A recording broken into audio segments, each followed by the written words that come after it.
नमस्कार, मैं हूं दीपाली राणा। आप देख रहे हैं योर मनी, पर्सनल फाइनेंस से जुड़ा हमारा खास शो जो हम लाते हैं आपकी मदद करने के लिए। कोई भी सवाल आपके पास है अपने पोर्टफोलियो रिलेटेड, अपनी फाइनेंशियल प्लानिंग रिलेटेड, तो आप इस शो का हिस्सा बन सकते हैं। कैसे कर सकते हैं पार्टिसिपेट? नोट कीजिए सबसे पहले तरीका इस शो में अपने सवालों को भेजने का। आप व्हाट्सएप, ईमेल या सोशल मीडिया प्लेटफॉर्म्स के थ्रू अपने सवाल हमें भेज सकते हैं। yourmoney@nw18.com हमारी ईमेल आईडी है। इसके अलावा फेसबुक, ट्विटर पर जाएंगे तो ये शो लाइव भी देख सकते हैं और अपने क्वेश्चंस पोस्ट भी कर सकते हैं #AskAwaz योर मनी लिख कर। तो ये रहे वेरियस तरीके इस शो में पार्टिसिपेट करने के। आपकी आज सभी क्वेरीज को आंसर करने के लिए हमारे साथ ऑक्टिव मनी मैनेजर्स के एमडी पंकज मटवाल मौजूद हैं। पंकज जी नमस्कार, स्वागत है आपका। और क्वेरीज तो लेंगे ही, लेकिन उससे पहले बात करेंगे multi asset allocation fund category के बारे में कि एग्जैक्टली ये multi asset allocation fund category है क्या। जैसे नेम सजेस्ट कर रहा है, अगर मल्टी एसेट में इसका इन्वेस्टमेंट होता है तो क्या इसी एक फंड में ज़्यादा एक्सपोजर लेके चला जा सकता है? क्या रेलेवेंस है इस कैटेगरी के पोर्टफोलियो में? इसको समझते हैं हर पहलू से। तो पंकज जी नमस्कार, बताइए सबसे पहले तो multi asset allocation fund category कौन सी कैटेगरी होती है ये? दीपाली जी नमस्कार।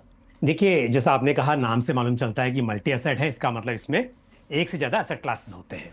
तो ये एक हाइब्रिड कैटेगरी है, क्योंकि किसी भी हाइब्रिड फंड में एक से ज्यादा एसेट क्लास होते हैं। पर नॉर्मली जो बाकी हाइब्रिड फंड्स होते हैं उसमें इक्विटी और डेट दो एसेट क्लासेस होते हैं।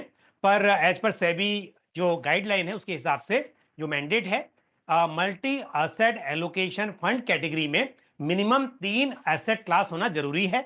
और हर एसेट क्लास में मिनिमम 10% एलोकेशन जो टोटल एसेट है उस स्कीम का, उसका मिनिमम 10% तीनों एसेट क्लास में होगा। तो जो अधिकतर मल्टी एसेट एलोकेशन फंड हैं उनमें इक्विटी, डेट और साथ साथ गोल्ड इसमें है।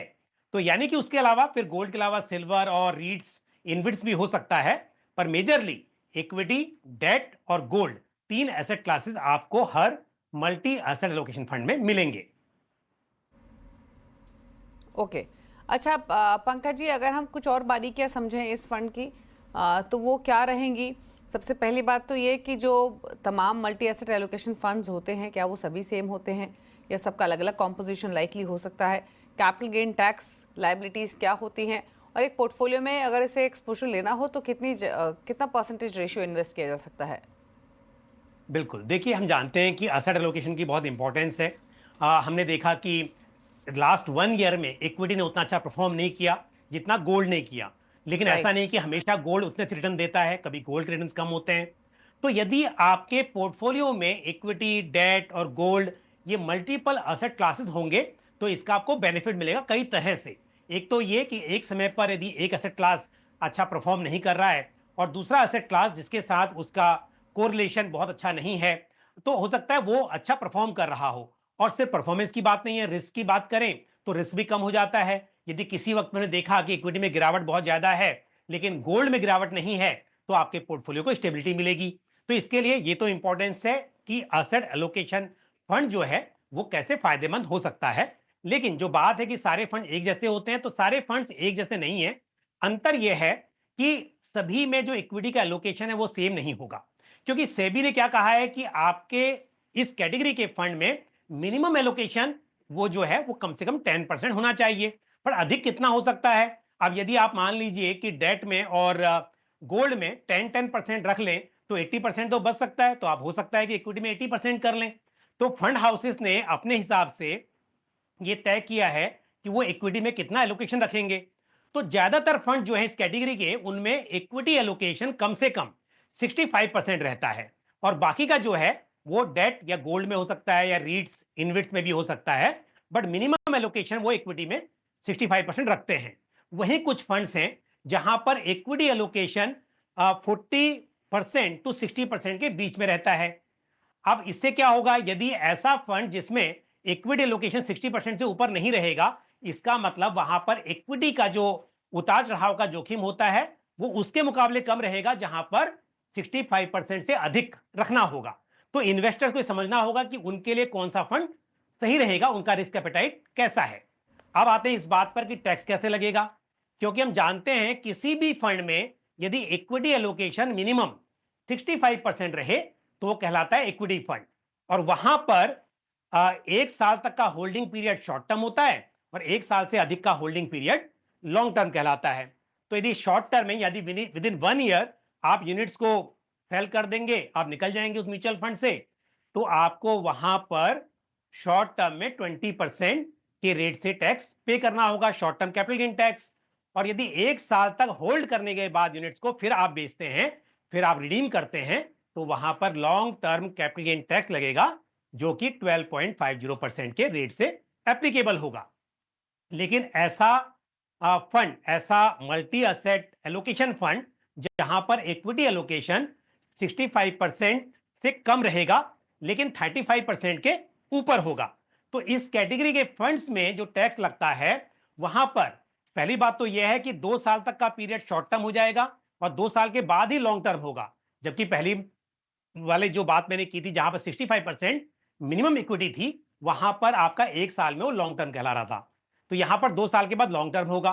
तो long term capital gain tax तो सेम होगा 12.50% के रेट से, लेकिन जो short term capital gain tax है वो आपकी इनकम की जो स्लैब है, आपकी कितनी इनकम है, आप 10% में आते हैं, 20 में आते हैं, 25 में आते हैं, 30% में आते हैं, उस हिसाब से आपको टैक्स उस पर चुकाना होगा। तो ये थोड़ा सा अंतर हो जाएगा, इसी कैटेगरी के अंदर सभी फंड्स एक जैसे नहीं होंगे। तो ये आप देखें कि उस फंड का एलोकेशन कैसा है। बट ये बात जरूर है कि यदि एक फंड से भी शुरुआत करनी हो और आप चाहते हो कि आपके फंड्स के थ्रू आपको सभी तरह के असेट्स का एक्सपोजर मिले, तो मेरे हिसाब से बेहतरीन कैटेगरी है, इस कैटेगरी का एक फंड आपके पोर्टफोलियो में जरूर होना चाहिए। ओके, कुछ नेम्स भी सजेस्ट करेंगे क्या पंकज जी? बिल्कुल, देखिए यदि आप ऐसा फंड चाहते हैं जहां पर 65% मिनिमम एलोकेशन हो, तो ICICI prudential multi asset fund इस कैटेगरी का बेहतरीन फंड है, जो पायनियर भी है, बहुत पुराना है और अच्छा फंड है। अगर आप ऐसा चाहते हैं जहां पर एलोकेशन 65% से कम हो, तो जिनका मैंडेट है कि 40% और 60% रहेंगे, वैसे फंड में एक फंड है White Oak Capital multi asset allocation fund. ये फंड मुझे अच्छा लगता है, तो आप दोनों में से अपने रिस्क एपेटाइट के हिसाब से आप चूज कर लीजिए। पर ध्यान दीजिए कि अगर आप आईसीआईसीआई प्रूडेंशियल में इन्वेस्ट करेंगे तो 1 साल के बाद में वो long term capital gain tax के लिए क्वालिफाई हो जाएगा। अगर आप White Oak Capital multi asset allocation fund में करेंगे तो 2 साल के बाद वो long term capital gain tax के लिए क्वालिफाई करेगा। इसको आपको ध्यान में रखना होगा।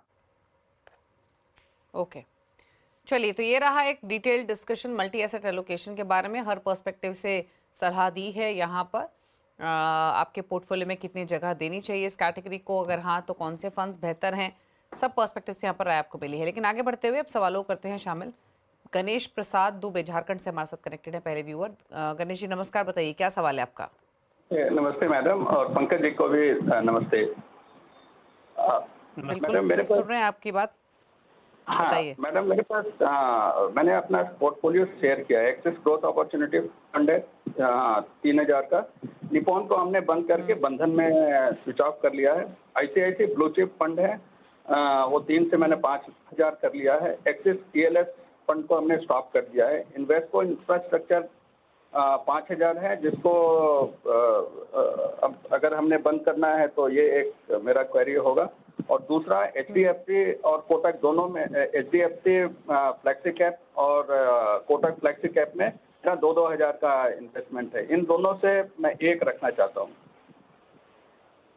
ओके, तो आपने सुना है इनका पूरा सवाल, बताइए बताइए, दूसरा पार्ट भी बताइए। दूसरा था मुझे एक एसबीआई कॉन्ट्रा में कैसा रहेगा, और एक हमें मल्टी कैप कोई फंड सजेस्ट करें प्लीज।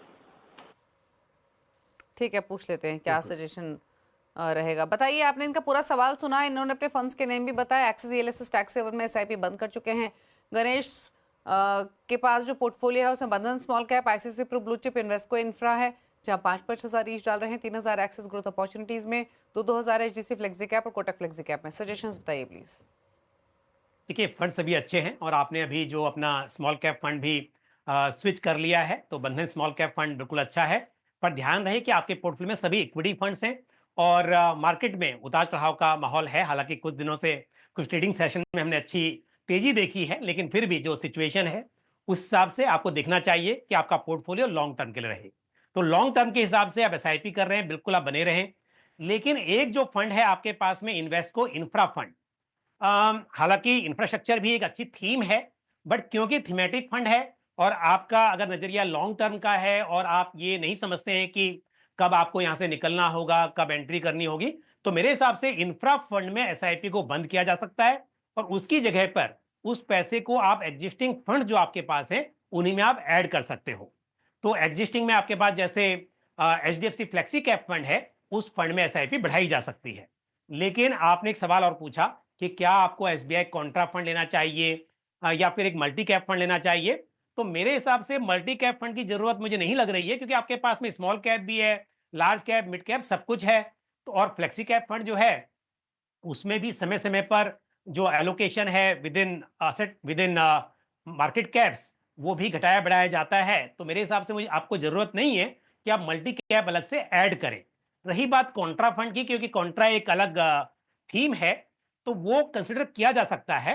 तो यदि आपको कॉन्ट्रा या वैल्यू जो स्टाइल है उसको ऐड करना है तो एसबीआई कॉन्ट्रा फंड आप कंसिडर कर सकते हैं। और उस केस में ऐसा भी हो सकता है कि जो इन्वेस्को इंफ्रा फंड में एसआईपी चल रही है उसे अगर आप बंद कर रहे हैं, तो जैसा मैंने कहा था कि आप फंड को पैसे को फ्लेक्सी कैप में ऐड कर लें, तो फ्लेक्सी में ऐड नहीं करना है तो कॉन्ट्रा में ऐड कर लें, वो भी चलेगा। तो ये मेरे हिसाब से सही स्ट्रेटेजी हो सकती है। All the best to you. और समय के साथ एसआईपी अमाउंट को जरूर बढ़ाएं आप, वो मेरा आपको सजेशन रहेगा। ओके, तो यहाँ आपके पोर्टफोलियो को लेकर सलाह दी गई है। एक फंड है जिसमें आपको बदलाव करने हैं, बाकी पोर्टफोलियो आपका सही है। एचडीएफसी फ्लेक्सी कैप एक फंड है जिसमें आप निवेश कर सकते हैं। इन्वेस्को इंफ्रा फंड से आपको निकलने की सलाह है। और अगर 10 साल के पर्सपेक्टिव से देखें तो कितना एक्सपेक्ट करें इस पोर्टफोलियो से ये? देखिए यहाँ पर मैंने कैलकुलेशन तो नहीं की है, बट अगर आप यहाँ पर देखें टोटल इनका जो इन्वेस्टमेंट है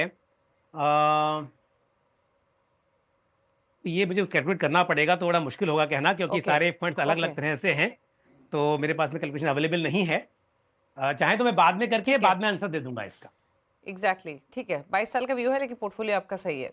कृष्णेंदु रॉय अगले व्यूअर है हमारे साथ कोलकाता से। रॉय साहब नमस्कार, पूछिए सवाल। हाँ सर, मेरा एक पोर्टफोलियो में शेयर किया था, तो उसमें बताइए। HDFC mid cap opportunity fund था, ₹1000 के लिए एसआईपी चल रहा है मेरा। Motilal Oswal Okay. Mid cap है जिसमें Okay. ₹1500 का चल रहा है। निपॉन इंडिया स्मॉल कैप है जिसमें 1500, पराग Parekh 4500, profit flexi cap. ICICI prudential जो लार्ज कैप है ब्लू चिप फंड है उसमें 1500, एसबीआई कॉन्ट्रा में 1000 और Motilal Oswal mid micro cap में 1000 का चल रहा है मेरा। ओके, तो ठीक है। मेरा भी 15 इयर्स का ये है, हॉरिजॉन्टल है, तो ठीक ठाक है कि नहीं, वही क्वेश्चन था मेरा। पूछ लेते हैं। तो अच्छा, आपके भी पोर्टफोलियो की वैल्यू कितनी होगी कृष्णेंदु? हाल फिलहाल में शुरू किया है या पुरानी होल्डिंग्स है ये? नहीं, पुरानी होल्डिंग है। मैं अभी तक मेरा 330 का है, 3,30,000 ऑलरेडी। ओके, 3,30,000 है, 15 इयर्स का होराइजन है। 15 इयर्स में कितना एक्यूमुलेट कर लेंगे जानना चाहते हैं। प्लस 12,000 की मंथली एसआईपी है। कौन से फंड्स हैं इनके पास? पराग पर एक flexi cap 4500 per month, 1500 each डाल रहे हैं Nippon India small cap, ICICI blue chip, Motilal Oswal mid cap में 1000 ईच डाल रहे हैं HDFC mid cap, Motilal Oswal Nifty micro cap 250 में और एसबीआई काउंटर में। पराग पारिक और आईसीआईसीआई ब्लू चिप, इन दोनों को लेकर ये एक राय लेना चाहते हैं कि ये ओवरलैपिंग कैटेगरीज हैं तो क्या बदलाव करें? बताइए क्या सजेशंस। देखिए पहले तो बात करते हैं टारगेट की। अगर आप इन्वेस्ट कर रहे हैं 12,000 पर मंथ और बात करें 15 इयर्स की, तो 12% की कंपाउंडेड एनुअल ग्रोथ यदि हम यहाँ पर मानकर चले तो करीब 57 लाख रुपीस आप एक्यूमुलेट कर पाएंगे। और वहीं यदि आप स्टेप अप करते हैं 10% से, तब आप 1 करोड़ रुपए एक्सपेक्ट कर सकते हैं। तो आपका टारगेट 1 करोड़ का है, तो आपको स्टेप अप करना होगा 10% से मिनिमम, वो आप कीजिए।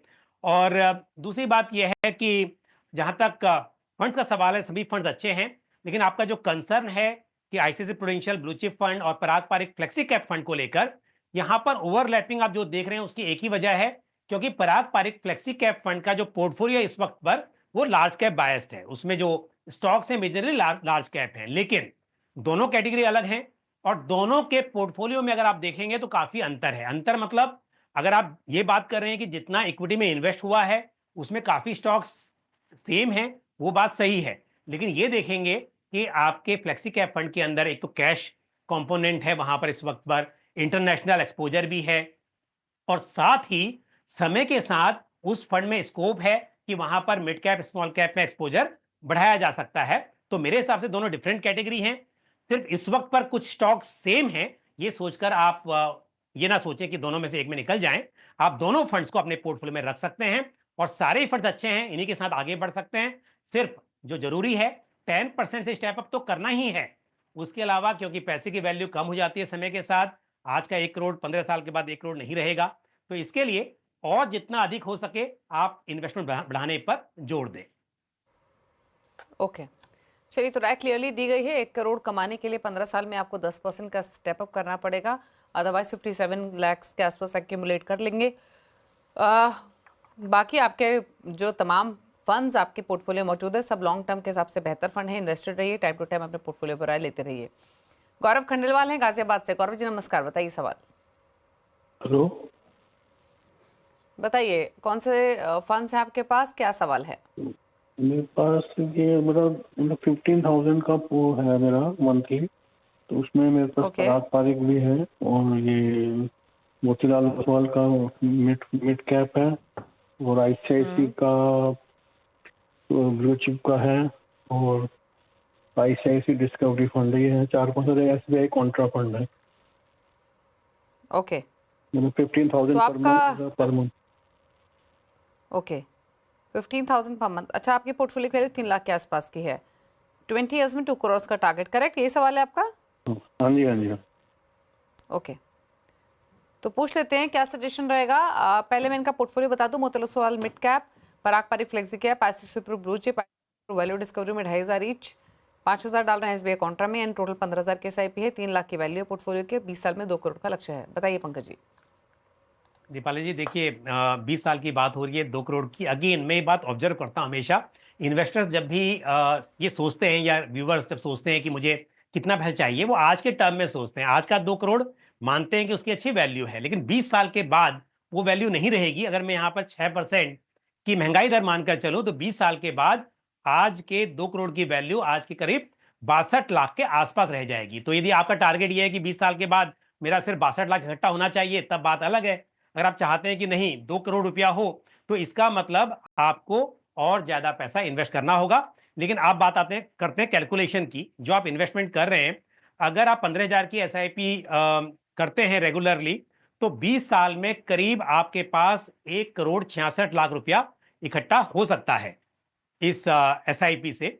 और क्योंकि आपके पास 2.90 लाख आपने कहा है कि लमसम में भी है और प्लस 15,000 प्लस आप ये 15,000 की एसआईपी कर रहे हैं, तो टोटल अगर हम जो इन्वेस्ट कर रहे हैं इसके थ्रू 1 करोड़ 66 लाख रुपए इकट्ठा हो सकता है। और यदि आप 10% से स्टेप अप करते हैं, क्योंकि 20 साल की बात कर रहे हैं, इनकम बढ़ेगी तो आसानी से कर ही सकते हैं, तब आपके पास उन्हीं 20 साल में करीब 3 करोड़ रुपया इकट्ठा हो सकता है। तो पहली बात तो यह है कि आपको स्टेप अप तो जरूर करना ही चाहिए।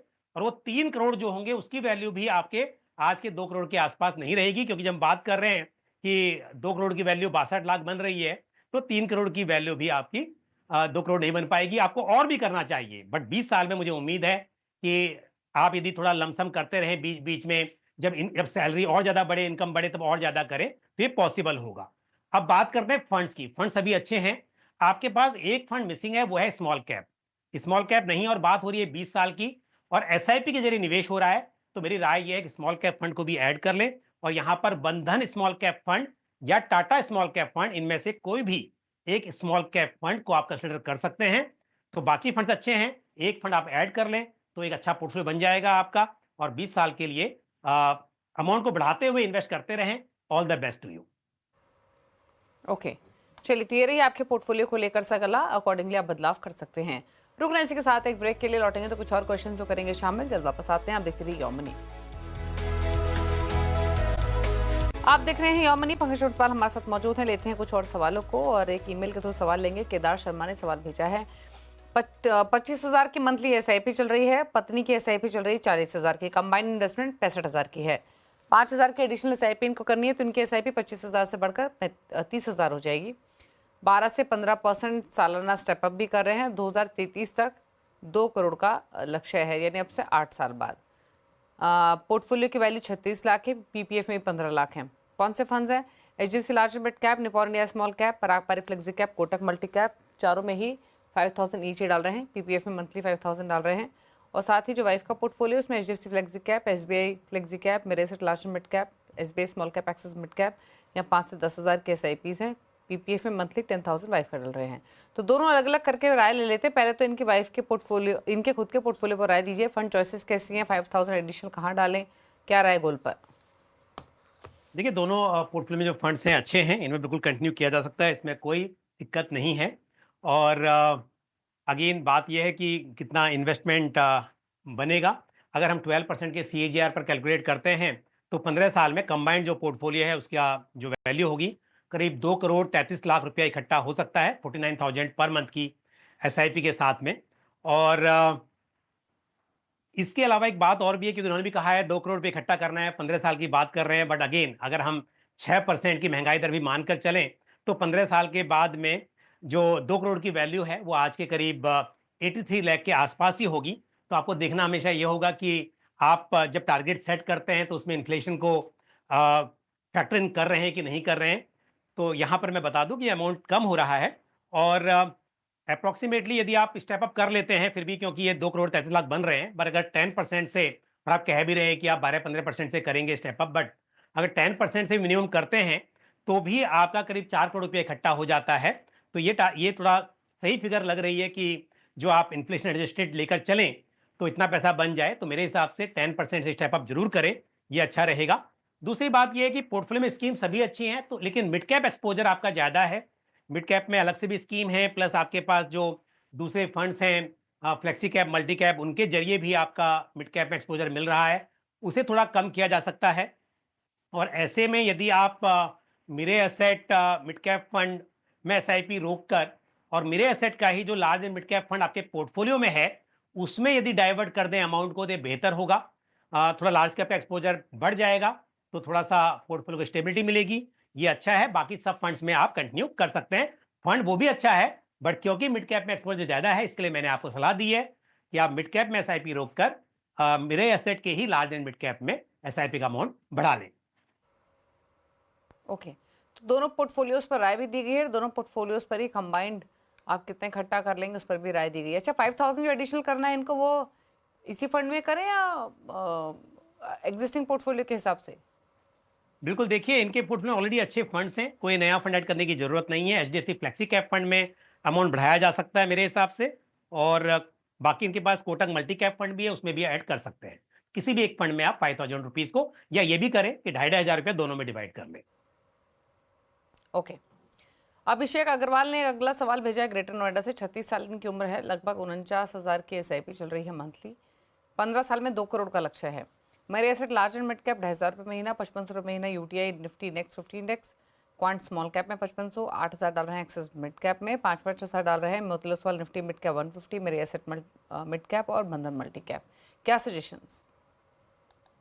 बिल्कुल, अगेन देखिए वही होता है, इन्फ्लेशन की बात अगर करें तो 15 साल में 2 करोड़ की वैल्यू 83 लाख मैंने पहले भी कहा था, तो आपको टारगेट तो बढ़ा के चलना चाहिए। और यहाँ पर भी अगर फंड्स की बात करें, फंड्स अच्छे हैं, कोई यहाँ बदलाव की जरूरत नहीं दिखाई दे रही है। और अगर आपको यहाँ पर कैलकुलेशन की बात करें तो आप अपना टारगेट अचीव कर पाएंगे।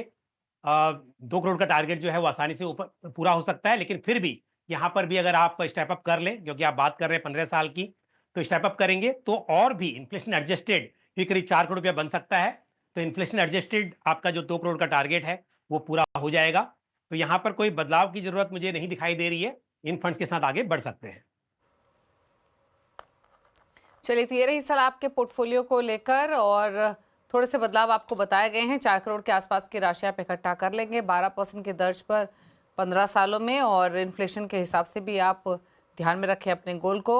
मेरे एसेट मिड कैप में SIP बंद करने की सलाह है, मेरे एसेट लार्ज और मिड कैप में SIP बढ़ा सकते हैं। बाकी सभी फंड्स आपके बेहतर है, इन्वेस्टेड रहिए, टाइम टू टाइम रिव्यू करते रहिए।